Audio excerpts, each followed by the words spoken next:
भर में लोगों से कहना चाहता हूं, कम मेक इन इंडिया।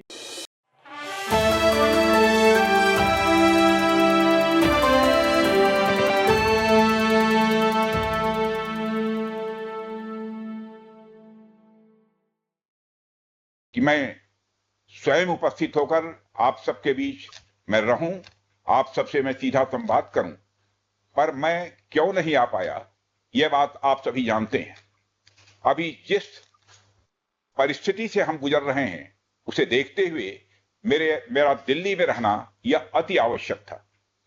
इसलिए मैं वीडियो कॉन्फ्रेंसिंग के माध्यम से आप सभी से जुड़ रहा हूं। मैं भले ही आपके बीच नहीं आया, लेकिन अपने उत्साह के माध्यम से आप मुझ तक जरूर पहुंच गए हैं।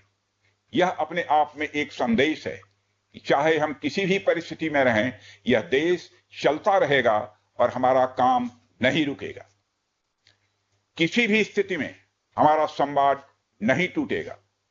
साथियों, आज का दिन हमारे शहर लखनऊ और हमारे राज्य उत्तर प्रदेश और हमारे पूरे देश के लिए एक ऐतिहासिक दिन है। आज का दिन मैं समझता हूं उस शक्ति की आराधना का दिन है जो हमारी सेनाओं को संबल प्रदान करती है, जो हमारी सेनाओं में निहित होकर दुश्मन पर कहर बरसाती है। आज का दिन मेरे लिए व्यक्तिगत रूप से बहुत ही महत्वपूर्ण है, क्योंकि मैंने अपने शहर लखनऊ के लिए एक सपना देखा था कि मेरा शहर भारत के डिफेंस सेक्टर को मजबूत करने में एक बड़ा योगदान दे। वह सपना अब पूरा हो रहा है। साथियों, BrahMos integration and testing facility का उद्घाटन इसलिए भी महत्व रखता है क्योंकि आज का दिन बहुत ही खास है। आप सब तो जानते ही हैं कि आज नेशनल टेक्नोलॉजी डे है। आज ही के दिन 1998 में श्रद्धेय अटल बिहारी वाजपेयी जी के नेतृत्व में हमारे वैज्ञानिकों ने पोखरण में परमाणु परीक्षण करके दुनिया को भारत की ताकत दिखाई थी। और वह परीक्षण हमारे साइंटिस्ट, इंजीनियर्स, डिफेंस पर्सनल और कई अन्य स्टेक होल्डर्स के अथक प्रयासों का ही परिणाम था।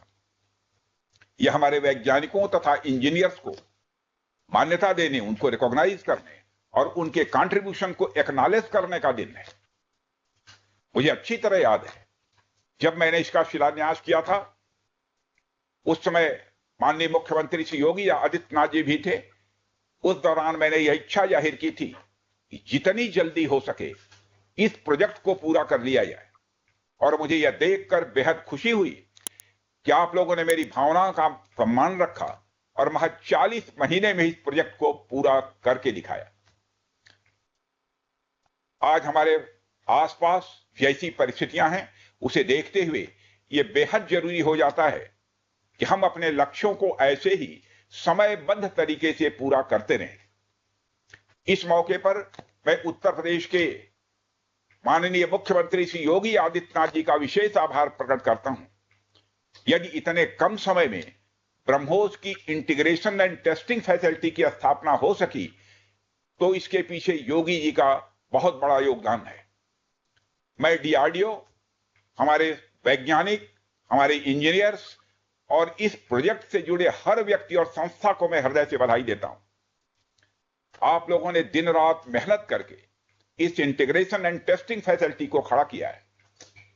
देश भर के वैज्ञानिक, इंजीनियर्स और युवाओं का योगदान हमें इस फैसिलिटी सेंटर में देखने को मिलेगा। मैं आपकी मेहनत और लगन को नमन करता हूं।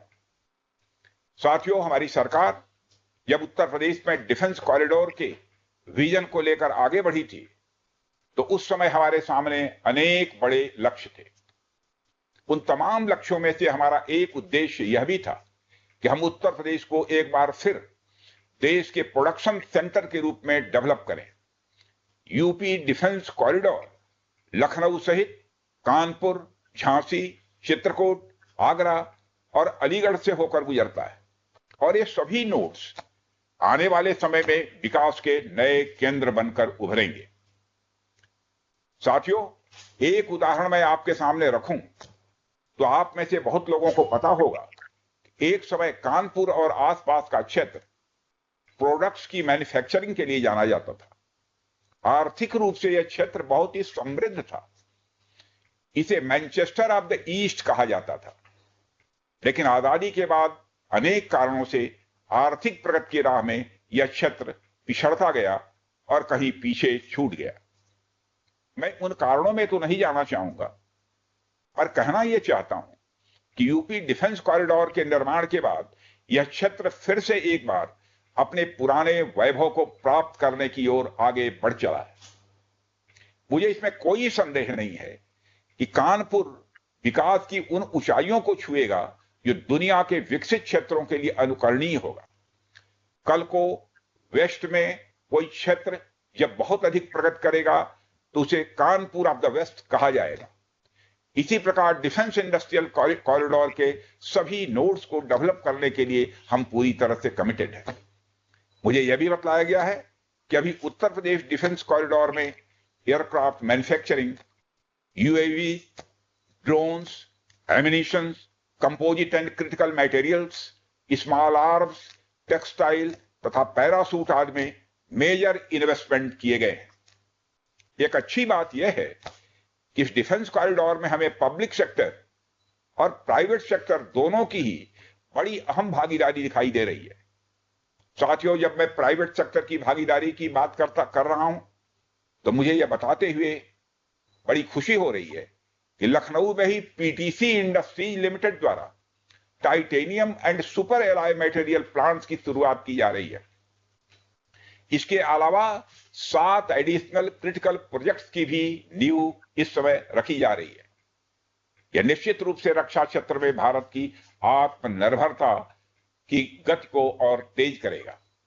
मैं इसके लिए श्री सचिन अग्रवाल को भी बधाई देना चाहता हूं।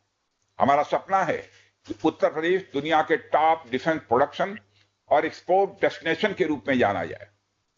आज जो ब्रह्मोस फैसिलिटी शुरू हो रही है, मैं समझता हूं वह यूपी डिफेंस कॉरिडोर का यह गौरव होगा। यह सिर्फ उत्तर प्रदेश का ही नहीं बल्कि देश का सबसे बड़ा BrahMos integration and testing facility centre है। यह रक्षा क्षेत्र में भारत की आत्मनिर्भरता के प्रयास को भी मजबूती प्रदान करेगा। साथियों, जहां तक ब्रह्मोस का प्रश्न है तो आप सभी यह जानते हैं कि ब्रह्मोस दुनिया के सबसे तेज सुपरसोनिक क्रूज मिसाइल्स में से एक है। ब्रह्मोस सिर्फ एक हथियार नहीं है बल्कि यह अपने आप में एक मैसेज है। मैसेज हमारी आर्म्ड फोर्सेस के स्ट्रेंथ का है। मैसेज दुश्मन के प्रति हमारी डेटरेंस का है, प्रतिरोधक क्षमता का है। मैसेज हमारी बॉर्डर्स की सेफ गार्डिंग के हमारी प्रतिबद्धता का है। साथियों, पोखरण परमाणु परीक्षण में महत्वपूर्ण योगदान देने वाले मिसाइल मैन और हमारे पूर्व राष्ट्रपति डॉक्टर एपीजे अब्दुल कलाम ने यह कहा भी था कि unless India stands up to the world, no one will respect us in this world. Fear has no place, only strength respects strength. अर्थात दुनिया कमजोरों का नहीं बल्कि शक्तिशाली का सम्मान करती है। उनका विजन था कि हमें अपनी ताकत को और मजबूत करना होगा। जब तक कोई देश ताकतवर नहीं होगा, दुनिया उसका सम्मान नहीं करेगी। आज भारत दुनिया के सबसे शक्तिशाली राष्ट्रों में से एक है। हम लगातार अपनी ताकत और बढ़ा रहे हैं और मैं समझता हूं कि आज जो फैसिलिटी सेंटर शुरू हो रहा है, यह भारत की शक्ति को और मजबूत करने में सहायक होगी। साथियों, यह केवल एक फैक्ट्री का उद्घाटन भर नहीं है बल्कि मैं समझता हूं कि रक्षा क्षेत्र में भारत की आत्मनिर्भरता की दिशा में एक बहुत बड़ा कदम है। उत्तर प्रदेश डिफेंस इंडस्ट्रियल कॉरिडोर बनने के पश्चात उत्तर प्रदेश के इंडस्ट्रियल डेवलपमेंट का एक नए सिरे से श्री गणेश हो चुका है। इस डिफेंस कॉरिडोर में अब तक कुल 180 के लगभग एमओयूज साइन किए जा चुके हैं, जिसमें 34,000 करोड़ रुपए का इन्वेस्टमेंट प्रपोज्ड है। आपको यह जानकर खुशी होगी कि अभी तक इस कॉरिडोर में 4,000 करोड़ रुपए का इन्वेस्टमेंट किया भी जा चुका है। साथियों, टेक्नोलॉजी डे के दिन इस हाई टेक्नोलॉजी प्लेटफॉर्म फैसिलिटी को इनागुरेट करना अपने आप में एक लैंडमार्क डे है। परंतु इसके साथ साथ यह भारत की नई इनोवेटिव एनर्जी को भी दिखाता है, जिसको हमने पिछले कुछ सालों में गति देने का प्रयास किया है। हम सब जानते हैं कि इस समय टेक्नोलॉजी के क्षेत्र में, खासकर critical high and frontier technology के क्षेत्र में बड़ी तेजी से बदलाव आ रहा है, चाहे सिविल सेक्टर हो या डिफेंस सेक्टर। आज रोज नई नई टेक्नोलॉजी सभी प्रकार के प्रोडक्ट्स या सर्विसेज में क्रांतिकारी परिवर्तन ला रही हैं। हमारे जीवन का कोई भी ऐसा कार्य क्षेत्र नहीं है जहां टेक्नोलॉजी हमें डिसरप्टिव तरीके से प्रभावित न कर रही हो।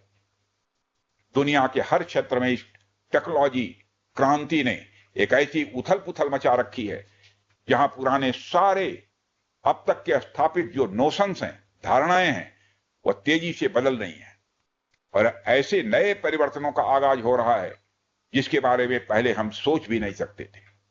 ऐसे में नेशनल टेक्नोलॉजी डे एक खास महत्व रखता है और इस खास दिन पर डिफेंस के क्षेत्र में एक हाई टेक्नोलॉजी फैसिलिटी को उद्घाटन करना मेरे, आपके और हम सब के लिए एक गौरव का विषय है। साथियों, ब्रह्मोस भारत और रूस के हाईएस्ट डिफेंस टेक्नोलॉजी का एक संगम है। जिस तरह हमारा उत्तर प्रदेश प्रयाग स्थित संगम के लिए दुनिया भर में जाना जाता है, उसी तरह आने वाले समय में लखनऊ भी इस टेक्नोलॉजी के संगम के लिए जाना जाएगा और यह संगम कई अनेक विशेषताओं को अपने अंदर समाहित करता है। आने वाले समय में यह रोजगार के सीधे यानी डायरेक्ट और इनडायरेक्ट अवसर पैदा करेगा। मुझे यह भी विश्वास है कि आने वाले समय में यह क्षेत्र एक ग्रोथ पोल के रूप में उभर कर सामने आएगा। साथियों, ब्रह्मोस जैसे कॉम्प्लेक्स सिस्टम की एक खास विशेषता होती है और यह सिस्टम अनेक प्रकार के सब सिस्टम, कंपोनेंट्स और पार्ट्स से बने होते हैं जिन्हें किसी भी एक जगह पर निर्मित करना संभव नहीं होता। यह सभी अलग अलग पार्ट्स इतने विशेष होते हैं, स्पेशलाइज्ड होते हैं, इनमें से हर एक को बनाने के लिए हाईली स्किल्ड मैन पावर और हाई टेक्नोलॉजी वाले हथियार, औजार, टूल्स की आवश्यकता होती है। आपको मैं यह बताना चाहूंगा कि हमारी डिफेंस इंडस्ट्री के अंदर देश भर में, चाहे वह डीपीएसयू हो या प्राइवेट सेक्टर की इंडस्ट्रियल यूनिट्स हो या जहां भी स्थापित होती हैं, वहां अपने साथ साथ एमएसएमई यानी छोटी औद्योगिक इकाइयों का एक एंसिलरी इंडस्ट्रियल बेस भी निर्मित करती है और इन एंसिलरी इंडस्ट्रियल बेस से पूरे इलाके का एक सामाजिक आर्थिक विकास होता है। मेरा मानना है कि यह फैसिलिटी सेंटर भी वही भूमिका निभाएगा। और साथियों, जैसा कि आप सब जानते हैं, चाहे भारत सरकार हो या राज्य सरकार, हमारी नीति एकदम साफ है।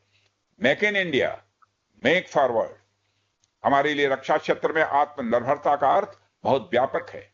हम इस विचार के साथ आगे बढ़ रहे हैं कि हमें खुद के लिए तो आर्म्स एंड इक्विपमेंट बनाना ही है, साथ ही साथ में पूरी दुनिया को एक्सपोर्ट भी करना है। साथियों, दुनिया की मिलिट्री मार्केट में अपार संभावनाएं हैं। हाल ही में मैं Stockholm International Peace Research Institute की एक रिपोर्ट पढ़ रहा था।